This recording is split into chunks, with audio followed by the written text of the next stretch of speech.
놀라운 회복을 계획하고 있습니다. 그래서 오늘 제목이 회복으로 가는 길이에요.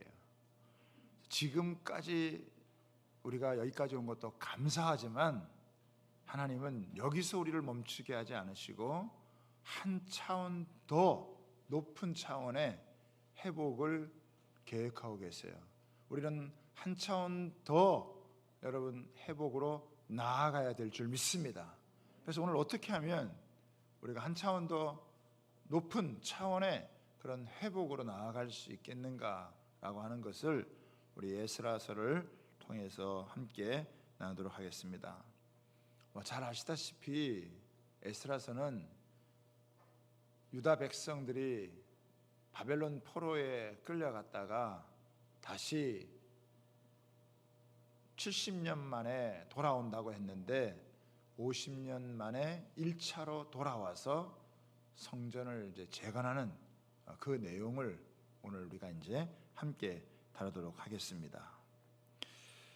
먼저 이 예레미야 선지자가요, 이 유다 백성들이 망하기 전에 아주 놀라운 예언을 하게 되어집니다. 예레미야 33장 10절서부터 11절에 보면 이렇게 나와 있습니다. 여러분 앞에도 이제 띄워줄 텐데요, 같이 한번 읽어보겠습니다. 여호와께서 이와 같이 말씀하시니라. 너희가 가르쳐 말하기를 황폐하여 사람도 없고 짐승도 없다 하던 여기 곧 황폐하여 사람도 없고 주민도 없고 짐승도 없던 유다 성읍들과 예루살렘 거리에서 즐거워하는 소리, 기뻐하는 소리, 신랑의 소리, 신부의 소리와 및 만군의 여호와께 감사하라. 여호와는 선하시니 그 인자하심이 영원하다 하는 소리와 여호와의 성전에 감사제를 드리는 자들의 소리가 다시 들리리니 이는 내가 이 땅에 포로를 돌려보내어 지난 날처럼 되게 할 것임이라. 여호와의 말씀이니라. 그러니까 완전히 쫄딱 망한 거예요.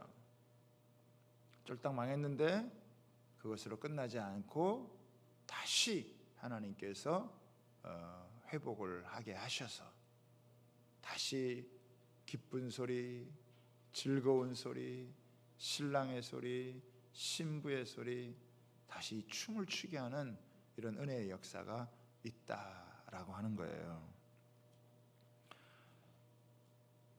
이걸 예레미야 선지자가 예언을 했는데 오늘 우리가 읽은 11절을 한번 보세요. 11절에 뭐라고 되어 있나요? 찬양으로 화답하며 여호와께 감사하여 이르되 주는 지극히 선하심으로 그의 인자하심이 이스라엘에게 영원하시도다 하니 모든 백성이 여호와의 성전 기초가 놓임을 보고 여호와를 찬송하며 큰 소리로 즐거이 부르며, 이렇게 돼 있죠. 여러분, 나라를 잃고 바벨론이라고 하는 먼 곳에, 이게 직선거리로 따지면 750km예요. 그리고 이렇게 길을 따라가면 한 1000km 되는 거예요. 그 옛날에 1000km나 되는 곳에 포로로 끌려가가지고 사로잡혀서 갔다고 한다면 다시 돌아올 확률이 거의 없는 겁니다. 이거는 거의 불가능한 일이에요. 하나님의 말씀을 저버리고 불순종해서 살았던 삶의 대가가 너무 엄청난 여러분 대가를 지불한 거죠.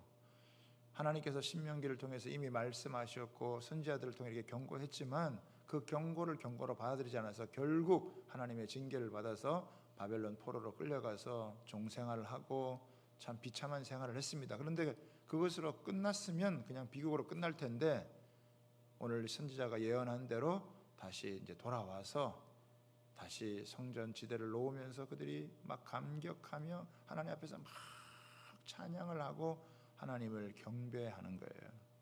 그렇죠? 다시 이렇게 춤을 추는 은혜가 그들 가운데 임하게 된 거예요. 이게 진짜 꿈인지 생신지 여러분 할 만큼 그런 일들이 벌어지게 되어진 것입니다. 그 찬양의 핵심이 뭐냐? 봤더니 여호와께서 선하시고 인자하시다는 거예요. 주는 선하시고 그 인자하심이 영원하시도다. 히브리어 말은 이제 두 단어인데 토브, 하나님은 선하신 분이다, 좋으신 분이시다. 하나님이 모든 걸 지으시고 좋다 할 때 이 토브라고 하는 단어를 쓰거든요. 그때 그 하나님 앞에서 하나님이 좋으신 분이다, 선하신 분이다. 그리고 하나님께서 인자하시다. 이건 헤세드예요. 긍휼을 베풀어 주시고 하나님의 한없는 사랑을 나타내 주신 그것이 바로 이 헤세드라고 하는 인자인데, 이스라엘 백성들이 바벨론 포로로 끌려가기 전까지는, 다시 말하면 고난받기 전까지는, 시련을 겪기 전까지는 이걸 잘 몰랐어요. 어떻게 보면 그냥 듣기는 들어도 그게 건성으로 들리는 거죠. 그냥 지나가는 이야기로 들리는 거예요. 그런데 70년 바벨론 포로 생활을 해보니까, 그리고 50년 만에 딱 돌아와서 그들이 고백하는 고백이 뭐냐?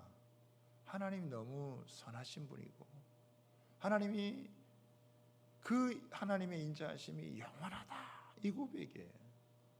원망하는 사람이 없어요. 불평하는 사람이 없어요. 이들이 고난을 겪으면서 뭘 생각을 했겠습니까? 우리는 진짜 망해 마땅하다, 우리는 죽어 마땅하다, 우리는 이런 고생하는 거 우리 마땅하다, 죗값 치르는 거다, 그렇게 생각을 하는데, 하나님이 다시 자기들을 회복시켜 주시고, 하나님께서 다시 고향 땅 돌아와서 성전 지대를 놓고 회복할 수 있도록 하나님이 허락해 주시니까 너무너무 감격스러운 거죠. 여러분, 원래 하나님은요 선하시고 인자하신 분이에요. 하나님은 변함이 없으세요. 하나님은 정말 변함이 없이, 하나님은 너무나 선하시고 하나님은 인자하신 분이다. 근데 사람이 감정이 꼬이고 시선이 삐딱해서 하나님이 선하신지 하나님이 인자하신지 이걸 모르고 살아가는 거예요. 그런데 이스라엘 백성들이 이 70년 바벨론 생활을 겪으면서 그들이 느낀 게 뭐냐? 하나님이 정말 선하고 인자하시다는 거예요. 우리는 벌써 망하고 벌써 사라졌어야 마땅함에도 불구하고 하나님 우리 살려주셨다, 하나님 우리 구원해 주셨다, 우리 도와주셔 다시 회복시켜 주셨다. 그래서 이들이 돌아와가지고 여러분 이렇게 지금 성전 지대를 놓고 하나님 찬양하는 것 아니겠습니까?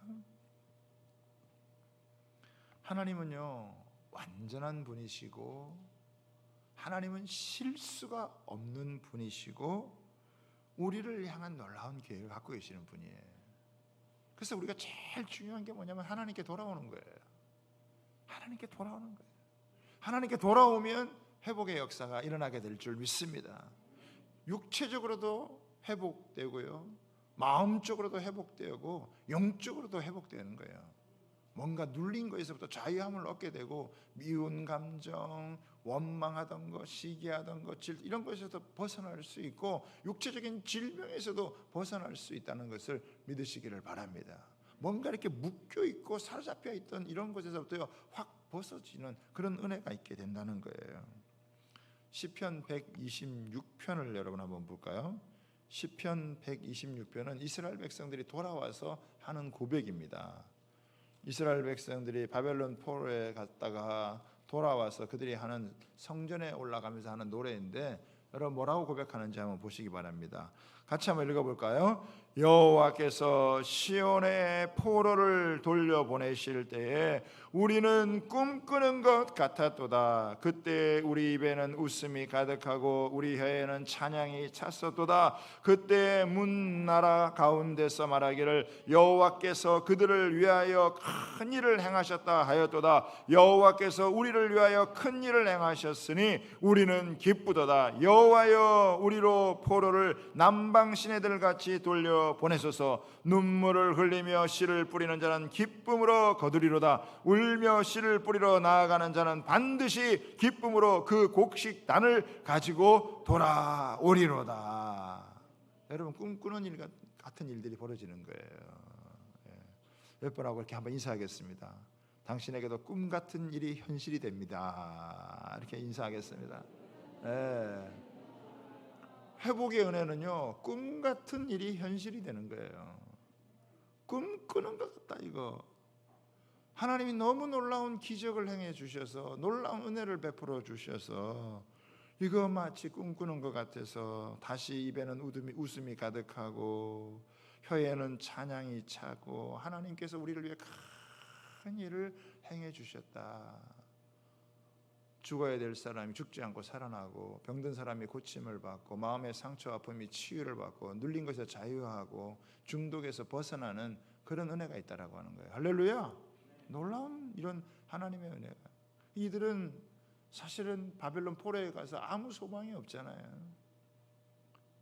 그때 뭘 한 겁니까? 눈물을 흘리며 씨를 뿌리는 거예요. 이 눈물을 흘리며 씨를 뿌리는 게 뭘까? 제가 볼 때는 회개인 것 같아요. 하나님, 우리가 하나님 말씀 저버리고 이렇게 막 살았더니 이렇게 됐는데, 참 하나님 말씀이 진짜인데, 하나님이 우리의 진짜 여호와시고 목자시고 선하시고 인자한데, 그 하나님 저버리고 하나님을 하나님답게 섬기지 못하고 우상 섬기고 죄짓고 살다가 이렇게 하나님 왔는데, 하나님 우리가 잘못 살아 아마 회개해서 이게 눈물로 씨를 뿌리는 거예요. 그런데 하나님은 거기에서 회개하고 눈물을 흘리는 자를요, 하나님은 기가 막히게 놀랍게 회복을 시킨다라고 하는. 물론 하나님께서 일정 기간 이렇게 하시는 거예요. 하나님이 이렇게 다루실 때는요, 제가 보기엔 이건 좀 약간 속된 언어인지 모르지만 얄짤이 없어요. 얄짤 없어. 안 봐줘요. 그 기간은 지나가야 돼요. 그런데 그 시기가 딱 지나가니까 어떻게 됩니까? 하나님께서 이 바벨론이라는 나라가 메데 파사한테 멸망을 당하고, 이 바사의 왕인 이 고레스가 딱 등극을 하니까 이스라엘 백성들을 다시 돌려보내는 거예요. 그것도 재물 같은 거 줘가지고 돌려와서 네 하나님 성전을 세우라 이렇게 하는 거예요. 그래서 이스라엘 백성들이 기가 막힌 상황 가운데서 돌아오게 된 거예요. 돌아오고 보니까 이게 꿈인가 생신가 진짜 꿈 같은 그런 일들이 벌어지게 된 거예요. 그러니까 어떻게 보면은 정말 놀라운 회복이 일어난 거예요. 그런데 회복이 일어났는데, 돌아왔지만 그렇다고 그 돌아온 것이 회복인데 이 회복으로 끝났느냐? 아니라 이거예요. 여전히 성전은 다 무너졌고, 도시는 황폐해졌고, 대적들은 있고, 그들이 그곳에서 살기가 만만치가 않은 거예요. 그러니까 회복이 됐지만 회복이 여기서 끝나면 안 되는 거예요. 이 회복에서 또 한 차원 더 여러분 회복으로 나아가야 돼요. 또 한 차원 더 회복으로 나아가야 된단 말이에요. 여러분들도 예수 믿고 여기까지 온 것은, 여러분 예수 믿는 것 자체가 회복이죠. 아멘입니까? 그런데 우리가 여기 교회에 와서 이렇게 회복한 것도 감사한 거지만 여기서 멈추면 되겠습니까? 여기서 멈추면 되겠어요? 우리가 한 단계 더 나가야 된다 이게. 아직도 회복해야 될 게 있단 말이에요. 더 좋아져야 될 게 있단 말이에요. 더 좀 달라지고 나아져야 될 게 분명히 있다는 거예요. 여기서 멈출 수 없어요. 물론 여기까지 온 것만 해도 너무 감사하죠. 이것도 하나님의 기적과 같은 은혜다라고 말하지 않을 수가 없어요. 너무 좋은 은혜지만, 그러나 여기서 멈출 수 없다 이거예요. 하나님은 더 놀라운 회복을 계획하고 계시고, 우리가 그런 회복의 차원으로 나아가기를 원하신다는 거예요. 그래서 이 1차로 귀환한 사람들이 50년 만에 귀환을 했는데, 이들이 여기서 잘 자리를 잡으면 어떻게 합니까? 2차로, 3차로. 그래서 이스라엘 백성들 전체가 한 5만 명 정도 올라왔는데, 여러분 더 많은 수백만의 사람들이 다시 돌아와서 그 역할을 하게 되어지는 거예요. 그러니까 이들은 이들 자신만이 아니라, 우리 자신만이 아니라 다른 많은 가족들과 사회와 나라를 위해서 회복의 이 단을 쌓아두면, 그걸 통해서 더 놀라운 회복의 역사, 더 많은 사람들이 꿈같은 그런 은혜를 맛보고 체험할 수 있는 그런 길이 열린다라고 하는 거예요. 진짜 아무런 소망이 없을 때 하나님 말씀, 그 하나님이 다시 즐거워하는 소리, 기쁜 소리, 신랑의 소리, 신부의 소리, 그 다 기뻐하는 그런 소리가 다시 너희들한테 가득할 것이다. 한동안 집안이 우울하고, 집안에서 곡소리가 나고, 다툼과 원망의 소리가 난다, 이런 것들이 싹 사라지고 기뻐하는 소리, 즐거워하는 소리, 찬양하는 소리, 여호와의 인자하심과 여호와의 그 우리를 향한 선하심이 너무 놀랍도다.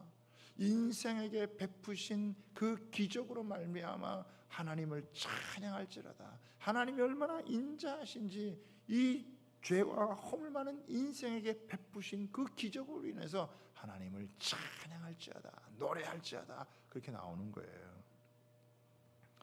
자, 그렇다면 어떻게 회복을 위해서 한 걸음 더 나아갈 수 있을까?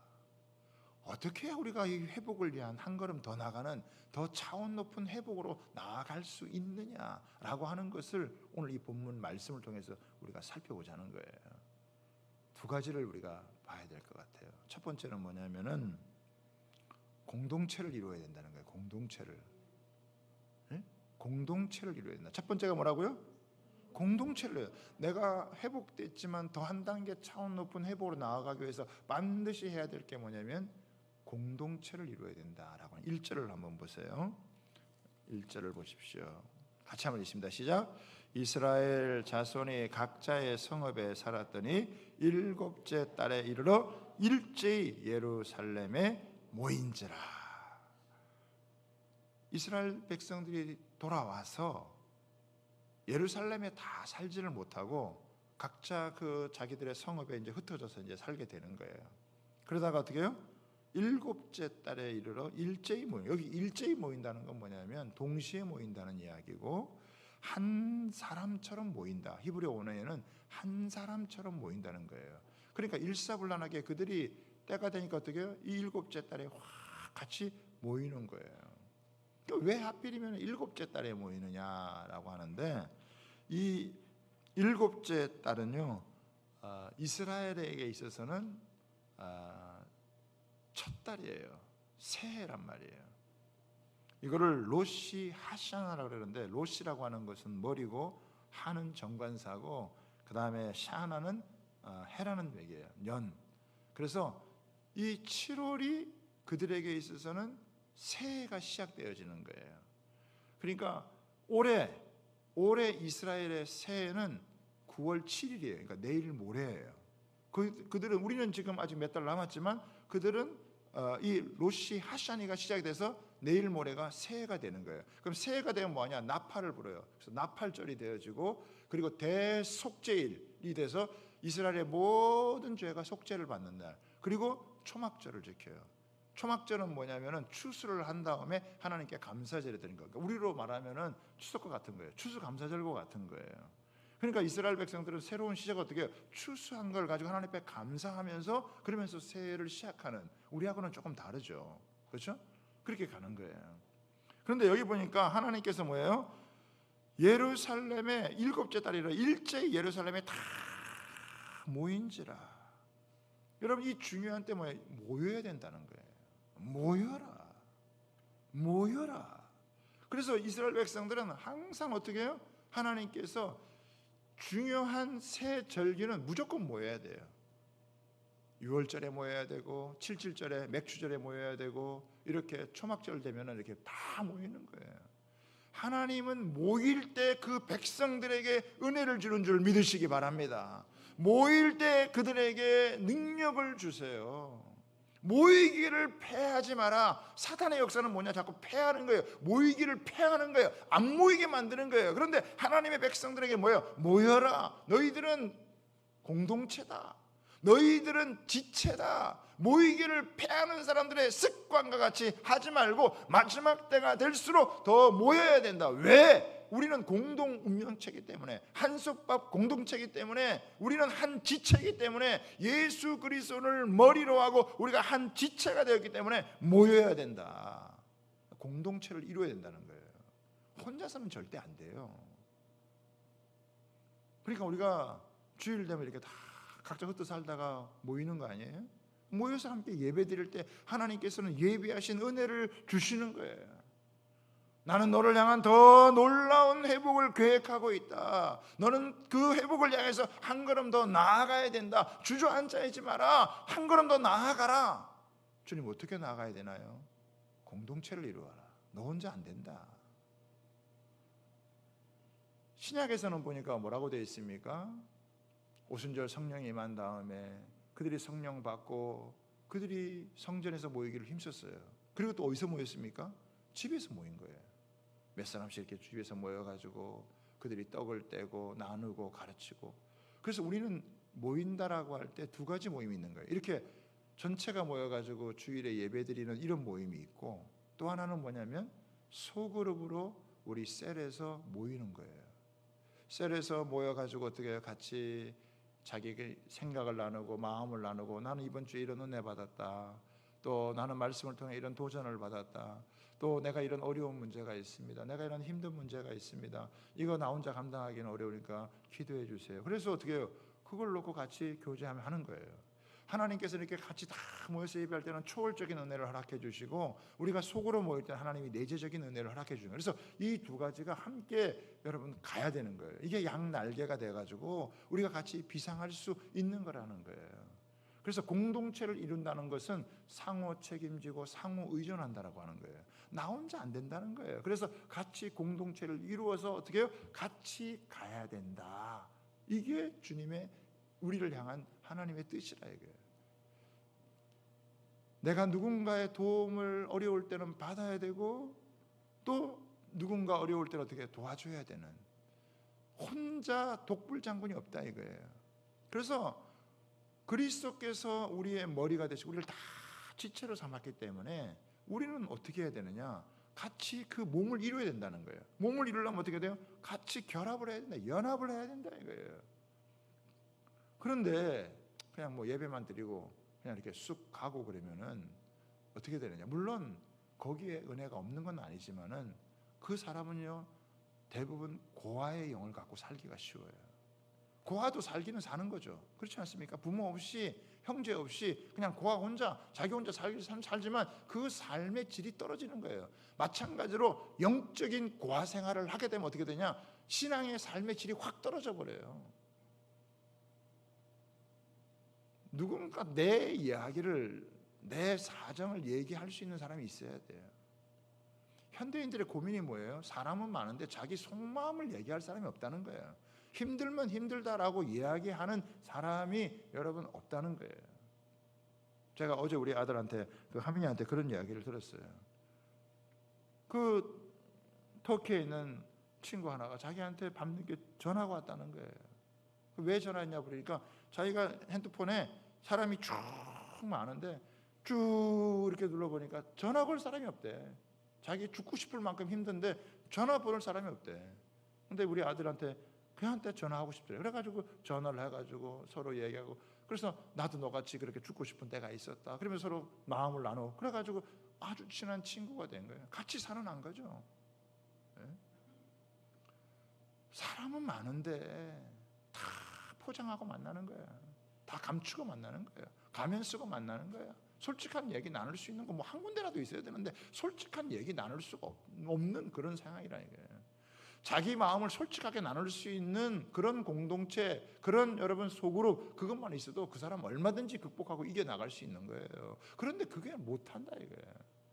고아의 영을 갖고 살아가는 거예요. 이리저리 치이고 상처받고, 예배 나와도 그냥 침체되어 있다가 그냥 가는 거예요. 그거 벗어나야 된다 이거예요. 너 혼자 안 돼. 네 힘으로 안 돼. 그래서 하나님이 지체를 준 거고 공동체를 준 거다. 이들이 혼자 이걸 어떻게 감당하겠어요? 그들이 함께 모이는 거예요. 함께 이렇게 예배 시간에도 모이고 소그룹으로 모여가지고 마음을 나누고, 나 요즘 이런 게 힘들다, 나 요즘 이런 게 어렵다. 우리 목사님들도 소그룹 하거든요. 요즘 우리 친구 목사님, 그 가까이에 있는 우리 동역자 목사님도 자기 이게 남자 갱년기가 왔대요. 저랑 동갑인데 남자 갱년기가 와가지고 너무 힘들다는 거예요. 그냥 기분이 쫙 다운이 돼가지고 아무것도 싫고 이거 어떻게 해야 되냐고. 그럼 어떻게 하겠어요? 우리 같이 그냥 붙들고 마음 공감해주고 이해해주고, 어디 가서 그걸 누구한테 얘기를 하겠어요? 성도들한테, 자기 성도들한테도 얘기도 못해요. 그럼 이렇게 만나가지고 자기 그런 얘기를 나누고, 나보고도 이 목사 당신도 올 줄 몰라 막 그러고, 근데 나는 잘 안 올 것 같아. 내가 막 그 올 수 있단 말이에요. 갑작스럽게 찾아올 수 있는 거예요. 그럴 때 어떻게 해요? 마음 나누고 같이 그러면서 기도해주고 옆에서 붙잡아주고 그래야 서는 거지. 혼자 어떻게 해요, 여러분 씁니까? 어떻게 다 이겨나가세요? 그런 믿음의 동역자, 믿음의 가족, 그런 가족들을 함께 해나가는 이 공동체. 그래서 같이 이야기 나눌 수 있고 마음 나눠줄 수 있고 이런 사람들이 있으면요, 그 사람 절대 조금 침체될 수 있죠. 조금 어려울 수 있죠. 그러나 다시 일어난단 말이에요. 다시 회복된단 말이에요. 그리고 그런 사람이 또 다른 사람을 붙잡아 줄 수 있는 그런 자리로 나아가게 되는 줄 믿으시기를 바랍니다. 두 번째는 뭐냐면은 예배를 어려워도 예배에 승리해야 돼요. 자, 보십시오. 2절에 보세요. 2절 3절인데요. 보세요. 요사닥의 아들 예수아와 그의 형제 제사장들과 스알디엘의 아들 스룹바벨과 그의 형제들이 다 일어나 이스라엘 하나님의 제단을 만들고 하나님의 사람 모세의 율법에 기록한 대로 번제를 그 위에서 드리려 할세. 그러니까 다 준비해서 예배 드리려고 하는 거예요. 그런데 어떻게 했어요? 3절 보세요. 무리가 모든 나라의 백성을 두려워하여. 지금 어떤 일이 발생했어요? 그 주변에 있는 부족들이 이스라엘 사람들을 싫어해. 적개심을 갖고 있어. 저것들 제사 드려? 가만 안 둬? 예배를 가? 이런 시대에 예배를 가? 그러면서 막 위협을 하는 거예요. 그러니까 이 사람들이 위협을 느끼는 거예요. 그러니까 마음에 두려움이 생기는 거예요. 그렇지 않습니까? 아무 방해가 없으면 무슨 두려움이 있겠어요. 그런데 제사를 드리려고 하고 예배를 드리려고 하는데 주변에서 어떻게 해요? 적개심을 가지고 노려보고 있는 거예요. 그래서 이 사람들이 어떻게 해요? 눈치 볼 수밖에 없어요. 교회에 올라가래도 예배 드리려고 해도 눈치 볼 수밖에 없는 상황이라는 거예요. 가까이서 그들 다 노려보고 있다가 너희들 제사 드려 예배 드려 그거 싫어하는 거예요. 그럼 어떻게 해요? 마음이 쫄리는 거죠. 두려움이 있는 거죠. 이 두려움을 극복하지 못하면요, 그냥 거기서 주저앉게 되는 거예요. 우리도 요즘 그렇잖아요. 코로나가 이렇게 계속 가고 있으니까. 그래도 우리 비수도권은 좀 나은 것 같아요. 수도권은 더해요, 더해. 얼마나 눈치 보이겠어요. 또 특히 공무원들 가족들 되면은 그 제재가 많으니까 그냥 부모님들 못 가게 하고 가면 안 된다 그러고 막 압력을 가하니까 나오기가 쉽지가 않은 거예요. 우리만 그런 게 아니에요. 그 사람들도 이렇게 하나님 앞에 제사 드리는 이 상황이 그냥 편안하게 가서 제사 드리는 게 아니라 다 준비해 놨어도 그 상황이 두려운 상황이 되는 거예요. 근데 여기서 딱 주저앉으면 어떻게 돼요? 그러면 그냥 폭하는 거예요. 그런데 이들이 어떻게 했습니까? 그 다음 절에 보세요. 두려워했지만 뭡니까? 제단의 그 털을 세우고 그 위에서 아침 저녁으로 여호와께 번제를 드리며 뭡니까? 용기를 내서 제사를 드렸다는 거예요. 예배를 드렸다고 하는 거예요. 그러면 어떻게 하겠어요? 주변에서 확 쳐들어올 것 같은데 안 쳐들어왔어요. 예배 드려서 아무 일이 안 일어났어요. 제사 드리면 큰일 날 줄 알았는데 큰일 안 났어요. 왜? 하나님이 보이지 않는 하나님의 손이 그들을 보호한 줄 여러분 믿으시기를 바랍니다. 우리 교회도 지난 여러분 2년 동안 코로나 가운데 계속 예배를 멈추지 않고 예배를 드렸는데 여러분 하나님이 도우셨다고 밖에 할 수 없어요? 우리라고 왜 불안한 마음이 없겠어요? 혹시라도 감염돼서 사람들에게 피해를 주면 아니 교회가 이웃에게 피해를 준다. 모이지 말라는데 왜 모이냐? 그 정부 말만 듣고 이렇게 다 하게 되어지면 우리가 얼마나 위축됐겠어요. 왜 우리라고 두려운 마음이 여러분 없겠어요? 왜 염려되는 마음이 왜 없겠어요? 그러나 여기서 주저앉으면 회복은 요원한 거예요. 이때 믿음을 가지고 하나님 앞에서 용기를 다해서 예배를 드리는 거죠. 그랬더니 하나님께서 어떻게 해요? 저는 하나님이 도우셨다. 우리가 무슨 방역을 잘해서 그러겠습니까? 우리가 지킬 건 지키지만 그렇다고 여러분 그걸 막을 수 있습니까? 그러나 하나님의 도우심의 손길이 있는 거예요. 대적들이 쳐들어올 것 같지만 못 쳐들어와요. 그러니까 그들이 어떻게 합니까? 아침 저녁으로 예배를 드려요. 그리고 또 4절에 보면 뭐예요? 초막절을 지키는 거예요. 초막절은 며칠 지킵니까? 7일 동안 그들이 축제하면서 지키는 거예요. 그러니까 하루 드리는 걸로 끝나지 않고 아침 저녁 끝나지 않고 초막절을 지켜서 절기를 지키게 되죠. 그런 다음에 매일 정수대로 날마다 드리고, 5절에 보면 그 후에는 항상 드리는 번제와 초하루와 여호와의 모든 거룩한 절기의 번제와 사람이 여호와께 기쁘게 드리는 예물을 여러분 드리는 거예요. 여러분, 우리에게 가장 큰 승리가 뭐냐면은 예배 드리기 어려운 환경에서 예배를 결단하고 예배를 드릴 때, 그때가 가장 큰 승리인 줄 믿으시기를 바랍니다. 이 한 번의 승리가요, 그 은혜를 확장시켜 가는 거예요. 회복의 여러분 더 깊은 차원으로 나아가게 만들어 주는 거예요. 그래서 결국 어디까지 갑니까? 성전의 제단을, 아직 이때까지는 성전을 없이 그냥 그 터에서 이렇게 했으니까. 근데 이들이 어떻게 해요? 그 성전 터를 이제는 놓고 거기서 하나님 앞에 번제를 드리는 거예요. 여기서 번제를 드렸다는 거는 아마 그 전까지는 이스라엘 백성들이 번제가 그렇게 중요한지 몰랐을 거예요. 왜 뭐 짐승 잡아가지고 다 태우고 이렇게 하느냐 했을지 몰라요. 이 번제는 사실 예수 그리스도의 십자가를 가리키는 거예요. 인간의 죄가 해결되지 않으면 하나님 앞에 나아갈 수가 없어요. 죄가 태워지지 않으면 하나님 앞에 나아갈 수가 없어요. 그 짐승이 태워짐으로 인해서 죄가 여러분 사해지니까 나가는 거예요. 이거는 뭘 의미하는 거예요? 예수님의 십자가의 보혈의 이 은혜가 아니고서는 하나님 만날 수 없다는 거예요. 그 진짜 의미를 그들이 이제 알게 됐겠죠. 그래서 제일 먼저 번제를 드리는 거예요.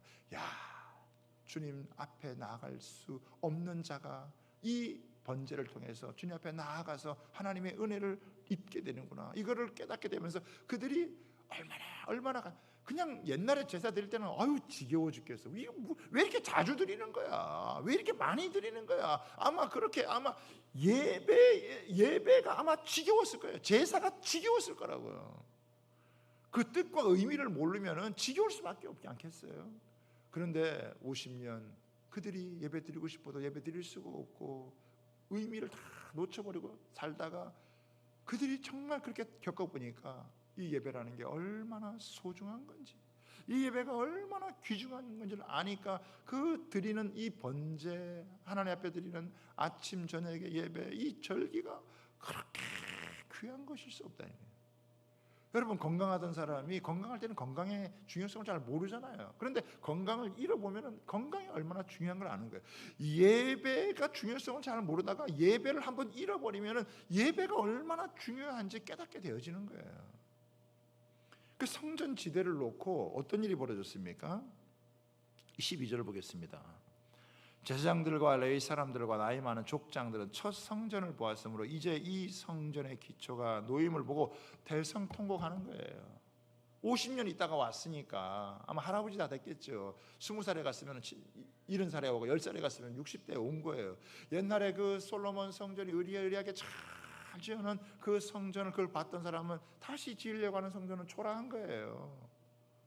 그걸 보고 나니까 어떻게 해요? 그들이 막 통곡하는 거예요. 야, 하나님께서 우리에게 이런 참 멋진 성전도 주고 참 웅장한 성전도 주시고 우리가 마음껏 하나님을 예배할 수 있었는데 우리가 그거 다 그 의미를 잊어버리고 그것을 상실했을 때 이렇게 50년 동안이나 가서 비참하게 살다가 다시 그래도 돌아오게 하신 건 너무 감사한데 다시 성전 지니까 예전에 비하면 너무 초라하다, 그러면서 막 눈물을 흘리는 거죠. 안타까움, 어쩌면 회개의 눈물이고 후회의 눈물일 수도 있고 안타까움의 눈물을 막 여러분 흘리는 거죠. 교회도 마찬가지예요. 신앙생활 하다가 예배 드리는 거 그게 뭐 중요하냐 이렇게 생각하다가 뭐 좀 시험 들고 그러면 어떻게 교회 이제 떠나죠. 그 몇십 년 동안 여러분 그냥 세상에서 막 살다가 나름대로 세상에서 잘 살 거라고 생각했는데 잘 살아지나요? 예? 잘 살게 만드나요? 이리저리 상처 있고 아픔 있고 그리고 다시 여러분 교회에 돌아오면은 교회 돌아올 때 어떻게 그냥 못 돌아오죠. 천부여 의지 없어 손 들고 옵니다. 주 나를 박대하시면 내가 어디로 가오리까 하면서 오면 막 눈물이 철철 나는 거예요. 교회 가서 막 눈물을 흘리는 거예요. 세월은 많이 지나가고 이제라도 돌아오게 하셨으니 너무 감사합니다. 그러면서 그냥 눈물을 흘리는 거예요. 또 한편으로는 새로운 젊은 사람들은 하나님께서 이거 새로운 하나님의 역사가 시작된다, 이거를 딱 놓고 성전 기초를 딱 놓을 때, 그때 그냥 하나님께서 학개서에 보면 뭐라고 되어 있냐면, 이 성전의 기초를 놓을 때부터 너희가 이전과 이후를 너희들에게 달리하겠다. 큰 성전이라고 그게 다 좋은 게 아니라 이전의 영광보다 더 큰 영광을 내가 너희에게 부어줄 것이다. 성전의 사이즈와 상관없이 그들이 얼마나 간절한 마음으로, 그들이 얼마나 진실한 마음으로 하나님 앞에 예배하느냐에 따라서 그들이 겪어보지 못한 하나님의 영광을 그들의 가운데 부어주겠다는 거예요. 여러분, 이 성전의 터가 여러분 어떤 곳입니까? 아브라함이 이삭을 바친 곳이에요. 하나님이 이삭을 바쳐서 순종했던 그곳에 하나님이 어떤 축복을 약속했어요? 내가 너를 이 천하 만민들 가운데 가장 복되게 할 것이고 모든 대적의 문을 취하게 될 것이며, 하나님께서 아브라함에게 어마어마한 축복을 약속하셨어요. 다윗 때는 어땠습니까? 다윗이 인구조사를 잘못해서 죄를 범했잖아요. 그래서 전염병이 나라에 확 들어가지고 수만 명이 죽어 나아갈 때, 여러분, 이 아라우나의 타작마당, 이 성전통에서 여기서 제사를 드려가지고 전염병이 거기서 딱 멈추게 된 거예요. 그러니까 어떻게 보면은 하나님의 심판과 징계, 저주, 이것이요, 이 성전에서부터 어떻게 바뀌어지는 거예요. 이게 이렇게 중요한 거예요. 성전의 터라는 게 이렇게 중요한 거란 말이에요. 아무 데나 막 짓는 게 아니에요. 이 성전의 터 이때 줄 때 모든 저주가 하나님의 축복으로 바뀌게 되고, 사망은 생명으로 바뀌게 되고, 어두움은 빛으로 바뀌게 되어지고, 혼돈은 질서로 바뀌게 되어지고, 공허함은 충만함으로 바뀌게 되어지는 놀라운 변화의 역사가 바로 이 하나님의 성전에서부터 시작이 되어지는 거예요. 그 기초를 놨다는 거. 우리는 이 성전의 기초가 뭡니까? 예수 그리스도예요. 우리의 성전의 기초는 누구냐? 예수 그리스도란 말이에요. 예수 그리스도의 이름으로 모여서 우리가 하나님 앞에, 삼위일체 하나님 앞에 우리가 예배하며 나아갈 때 이것이 공동체가 되어지고, 우리가 예수 그리스도를 머리로 해서 우리가 한 지체가 되어지고, 우리가 예배에 성공하면 모든 이 땅에서의 여러분 저주와 어둠과 절망적인 것들이 바뀌고 변화되고 새로워지는 거예요. 할렐루야. 그러면 이 성전이 세워지고 지어지는 걸 통해서 하나님께서 다른 많은 이스라엘 백성들이 돌아오게 되고, 다시 그들에게 기쁜 소리, 즐거운 소리, 신랑의 소리, 춤추고 노래하고 감사하고 잔치하는 이런 일들이 벌어지는 거예요. 집안의 우울한 것들이 사라지게 되고, 질병이 떠나가게 되어지고, 마음의 회복을 얻게 되어지고, 그리고 우리가 영적인 모든 눌림에서 벗어나게 되어져서 하나님 앞에서 자유와 평안을 누리며 살아갈 수 있는 이런 은혜가 임하게 된다는 거예요. 할렐루야. 그걸 바라보니까 어떻게 해요? 막 기쁨으로 소리를 지르는 거예요. 그냥.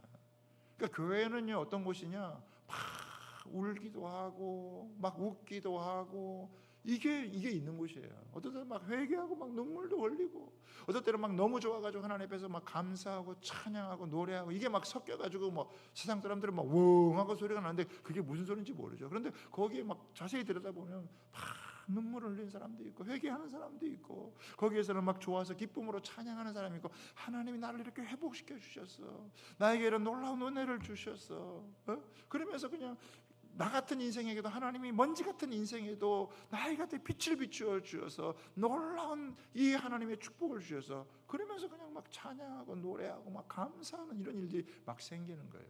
할렐루야. 여러분, 이게 교회인 거예요. 이게 성전 지대를 여러분 놓는 거예요. 그냥 뭐 한번 예배 드리고 그냥 가는 그런 게 아니에요. 이 사회를 이루는 근간이 되고, 이 세상에 없어서는 안 될 존재. 만약에 이 세상에 교회가 없었다고 생각해 보세요. 얼마나 비참하고 비극적인 일들이, 얼마나 사람들이 마귀의 노예요, 사탄의 종으로서 세상을 살아갈지 몰라요. 그런데 성전지대가 놓여지고 예배를 드리면서 성전지대가 다 놓여지지 못해요. 거기에 하나님의 나라가 임하는 거예요. 사탄이 떠나가고 어둠의 권세가 떠나가고 하나님의 통치와 다스림 속에서 희락과 여러분 평강과 의의 역사가 나타나게 되는 줄 믿으시기 바랍니다. 그러니까요, 예배를 방해하고 예배를 못 드리도록 위협하는 그런 세력들이 얼마든지 있을 수 있거든요. 그러나 그럴 때 마음의 결단을 내리고 하나님 앞에 그 한 걸음 내디딘 그게요, 얼마나 크게 확장이 되어져서 이스라엘 민족 전체를 회복해가는 그런 은혜가 있겠냐고요. 그러니까 저와 여러분들은요, 어쩌면 우리만을 위해서 예배드리는 게 아니에요. 우리가 이런 자리를 지키고 하나님 앞에서 여러분 기도하고 나아가면요, 하나님의 회복의 역사가요, 우리 가정, 우리 사회, 나라, 민족 얼마나 지금 혼란스러워요. 그래도 우리가 흔들리지 않고 견고한 마음을 가지고 용기를 내서 두려움을 넘어서서 우리가 예배를 사수하고 공동체를 이루고 있잖아요. 하나님께서 일하시는 역사가 강력하게 드러나게 될 줄 믿습니다. 꿈 같은 하나님의 역사가 나타나는 거예요. 이 정도 회복으로 끝나는 게 아니라 더 놀라운 회복의 역사가 가는 거예요. 그런데 여기서 주저주저 하면 어떻게 해요? 그냥 옛날에 받았던 것도 다 놓치게 되는 거예요. 영적인 싸움이에요. 우리가 뒤로 물러가 침체에 빠지면요, 다 잃어버려요. 다시 지금은요, 우리가 뒤로 물러가 침륜에 빠질 때가 아니에요. 영혼을 구원하는 믿음을 갖고 있는 사람들이기 때문에 우리는 어떻게 해요? 전진해야 돼요. 우리는 앞으로 계속해서 하나님을 바라보며 나아가야 될 줄 믿습니다. 어둠이 물러가고 흑암이 떠나가고 마귀와 사탄의 권세는 떠나가고 거짓이 물러가고 진리의 터인 교회를 통해서 하나님의 생명의 역사가 강력하게 드러나게 될 줄 믿습니다. 우리는 그렇게 하나님에게 부름받은 하나님의 자녀인 거예요. 하나님 앞에서 예배자가 되는 거예요. 거룩한 주님의 신부들이 되는 거예요. 그리스도의 용사가 되는 거예요. 하나님 앞에서 우리는 하나님의 군대로 함께 공동체로 서서 군대로 일어나는 거예요. 그럴 때 여러분, 세상이 감당 못할 하나님의 공동체로 세워져서, 교회로 세워져서 음부의 권세가 이기지 못하고 음부의 권세가 제압되고 하나님의 생명의 역사가 나타나는 축복의 역사가 나타나게 될 줄 믿습니다. 그런 걸 소망하고 우리가 신앙생활을 하는 거예요. 그러니까 우리 한 사람 한 사람이 여러분 자리를 잘 지키는 게 얼마나 중요하고 복된지 모르겠습니다. 옆에 분하고 한번 인사하겠습니다. 당신은 너무 중요한 사람입니다. 이렇게 한번 인사하겠어요. 너무 중요한 사람입니다. 여러분, 거룩이 뭔지 아세요? 거룩이요, 자기 자리를 지키는 게 거룩이에요. 있어야 될 자리를 지키는 게 거룩이에요. 밥그릇에 밥이 있는 거하고 밥이 땅바닥에 떨어지는 거하고 이게 똑같은 거예요.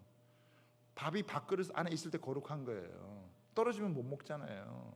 땅바닥에 떨어진 밥을 어떻게 먹어요? 마찬가지로 내가 있어야 될 자리가 있는 게 거룩이에요. 그래서 우리가 주님 앞에서 예배를 드리는 이 자리에 있는 게 우리가 거룩이에요. 아멘입니까? 공동체에서 함께 서 있는 이게 거룩이에요. 다른 게 거룩이 아니에요. 그래서 하나님 여기까지 회복시켜 주셨지만 여기서 멈추지 않고 또 한 번 더 차원 높은 회복의 자리로 나가게 하시고 생명을 얻게 하시고 풍성하게 하는 이 은혜가 계속해서 나타나게 되기를 주님의 이름으로 축복합니다.